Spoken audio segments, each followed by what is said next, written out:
So I remember a while back when I made a video about how the free Marvel 2 campaigns. Dude, I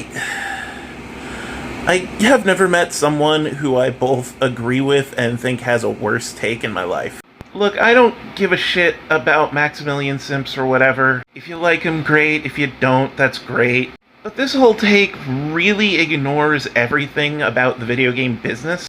Like, look, I use emulators. A lot of people use emulators, and more people should use emulators. They're very important tools for chronicling video game history. And our copyright law is fucked. The fact that you can't run tournaments on emulators is stupid. The fact that you can't run tournaments on hacked games is stupid. So I'm really solidly in your wheelhouse here, but at the same time, the Free Marvel 2 campaign, max or no, is about more than just getting a shitty port. Because getting a shitty port is about more than getting a shitty port. It's about having a corporation which has money and influence find a way to resurrect an IP on a platform that it usually isn't resurrected on. Doing that does a lot of things for the IP. First of all, it brings eyes to it. Yes, more eyes than grassroots campaigns. Eyes that have never even seen emulators. Because as much as you think emulators are common knowledge, they really aren't. And people like us, we try to spread the word, but it's really hard to do that. And you're not going to get more people to use these tools by looking down on them and calling them stupid.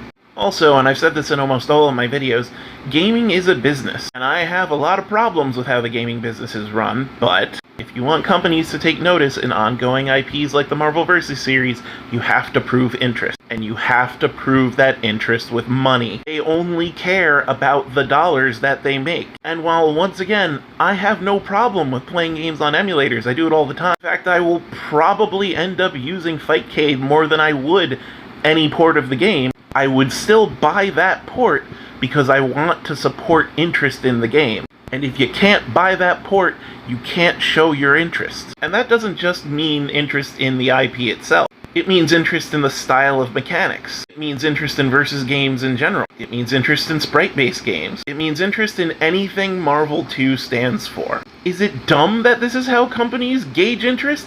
Yes, it is! No one's saying it's fucking okay. But this is the dumb video game capitalist hellhole we live in. You have to participate in the system to fight it and all that. Emulators and shitty remakes are symbiotic.